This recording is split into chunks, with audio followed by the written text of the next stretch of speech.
In today's video, I'm going to share some thoughts about what I got out of that, what I learned from it, and what kind of improvement I experienced following the 80-20 rule. We'll get into more of those details right after this.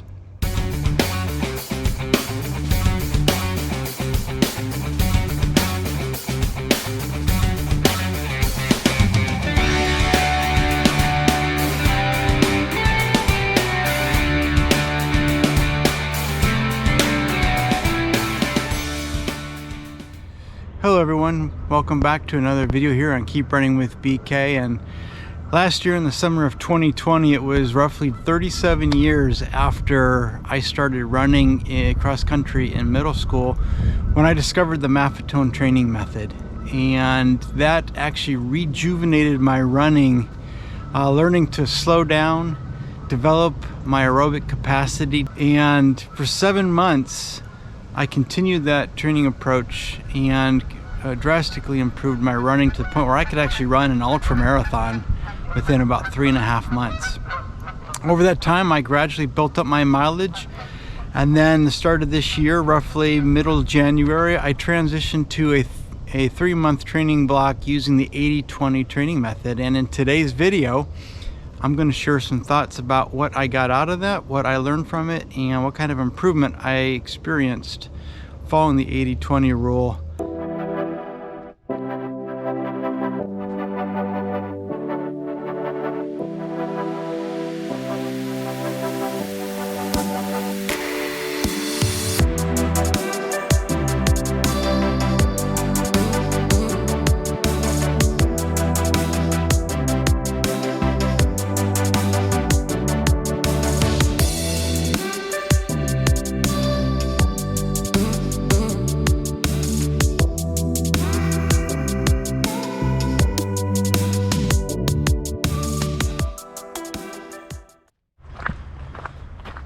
So the 80-20 approach is essentially where you run 80% of your weekly mileage at an easy, comfortable pace, in which case I followed the Maffetone training method, training at a low heart rate, and then you spend up to about 20% of your weekly mileage running hard, doing speed work.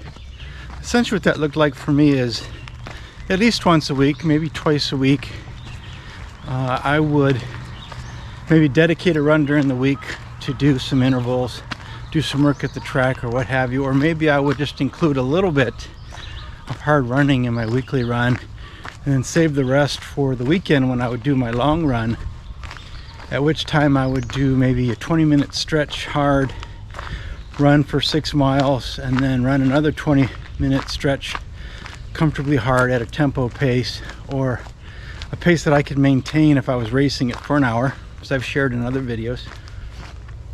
And the idea there was just to train those tired legs to keep turning over and to push through. And one of the things I learned through that approach is that, you know, those easy days become more purposeful and more meaningful because you really look forward to those hard days, but you want to be fully recovered. And so it gives you some motivation to slow down and not push the effort too hard. When I first started transitioning to the 80-20 rule and started running hard really for the first time in a very long time, not just 7 months of just easy math training, but I hadn't done speed work prior to that of any significance probably for a year or two.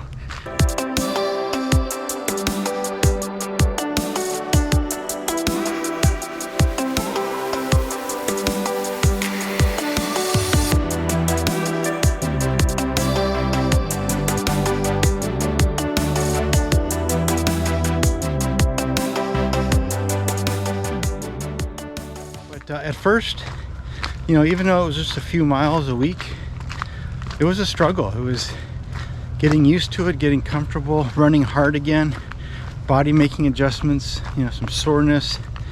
And like I said, I actually look forward to those easy days to kind of recover and work all that out. But as I got into it, I started getting comfortable. It was really enjoyable being out there, being able to push the pace a little bit and enjoy some hard running, and, you know, almost in a sense feel like you're running or that you could go out there and run a race, and short race in this case, run a race and feel really good about it. One of the frustrations sometimes with the Maffetone training method is that you're doing all this easy running and you feel like, am I ever going to get faster? Am I going to ever get better? And one of the things that I was looking forward to with this 80-20 approach was setting aside a 3-month training block, doing some 80-20, and then this summer I'm going to revert back to the Maffetone training method, just through the heat and the humidity and that sort of thing, preparation for the fall, which is when I'll probably return again to an 80-20 approach. So I'll do it in a seasonal training schedule, 3 months on, 3 months off, 3 months on, 3 months off. Is probably roughly what I'll end up doing. But one of the things that I'm working on during those hard sessions is improved running economy, improved speed, and even improving my cadence, and improving that turnover. And so I guess the next logical question then is did I get faster?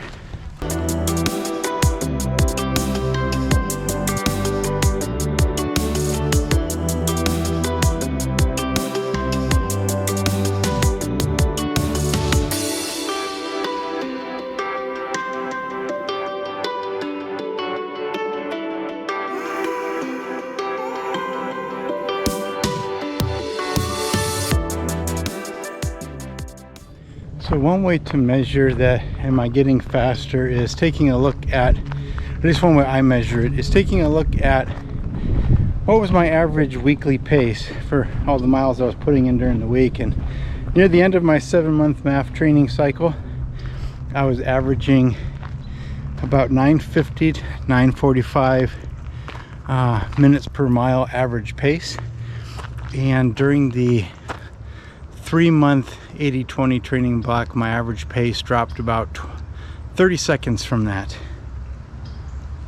So running about a 920 to 915 average pace per mile for the week. So that in itself doesn't prove that I got faster just from training with 80-20, but it just kind of gives you some context how that changed over the week. And that's 80, actually probably a little bit more than 80% of my mileage at a MAF pace, and then 20 or less % of my weekly mileage really at more of a harder effort. And you can kind of see how that affected the pace. And I think maybe a more effective way of measuring my improvement could have been done by looking at race times and how they improved over that cycle. But I wasn't doing a whole lot of racing during that time. I was really just trying to develop some of those basic speed elements that I just finished talking about. So I looked to my monthly MAF test, which has been my measuring stick since starting MAF back last summer. And coming into the 80-20 training cycle, my 1-hour MAF test resulted in running 6.2 miles, so basically a 10K at 9:39 pace. And at the completion of 3 months 80-20 training, my time actually improved to about 9:20 a pace, which produced 6.42 miles, so almost a quarter mile further in the same amount of time at my target MAF heart rate. So you saw that my improvement continued to improve, and in fact it probably jumped more than any other 3-month training block up to that point, following just pure Maffetone training.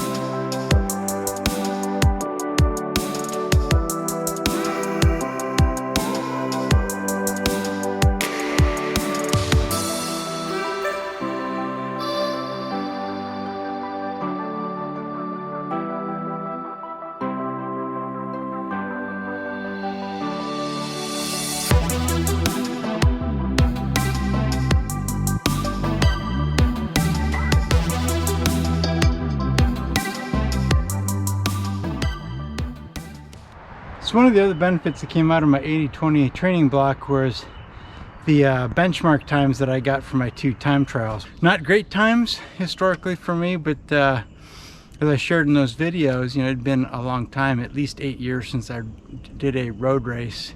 And so those are great benchmarks as I get ready to have a birthday in a few days and go into a new age group. And I'm really excited about, not only seeing how the 80-20 rule works, seeing that it does help you to develop your speed, and just really seeing how all the Maffetone training that I had done did not necessarily compromise my speed, but it actually complements it in a lot of ways.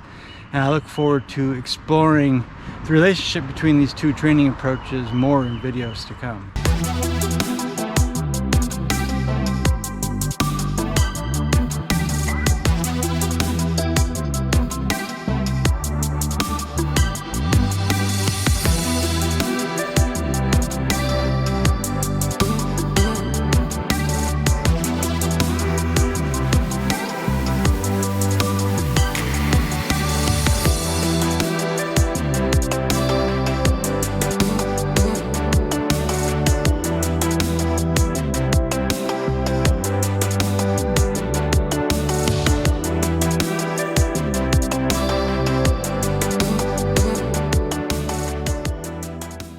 Yeah, so I've been out here on the trails at the Nature Center running for almost 2 hours now, stopping from time to time just to share these thoughts with you. So it may not seem like it's been a long time for you, but it feels like it for me. So I'm going to kind of wrap things up here and just share with you that overall I'm just very encouraged by my experience with 80-20 thus far. I don't by any means claim to be an expert. I think I'm just scratching the surface. And just have dipped my toe in the water and tried what this method really has to offer. I'm very encouraged about its potential in the future. And you know, after today's run, this will be the last run at 49. My next run will be when I'm 50 years old, and it'll, I guess, mark officially when I will start the next training block purely as a Maffetone training cycle. And I look forward to sharing with you a lot more videos about MAF and some of the things that I've learned there. We're coming up on almost a year since I started that training method, so I'm looking forward to checking how that looks a year later. I'm also getting ready to train for, or I'm actually starting that process of training for my next ultra marathon. And so I'll be sharing some more videos as that approaches and as I prepare for that.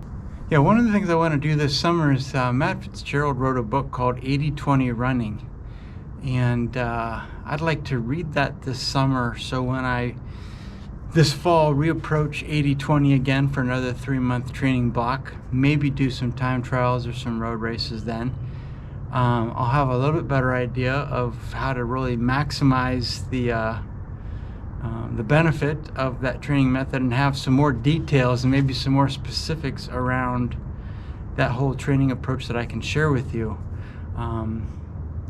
Since as of right now, I just have that basic concept of 80% easy, 20% hard, and making sure I get the full recovery and the best recovery so those hard efforts can truly be great quality efforts.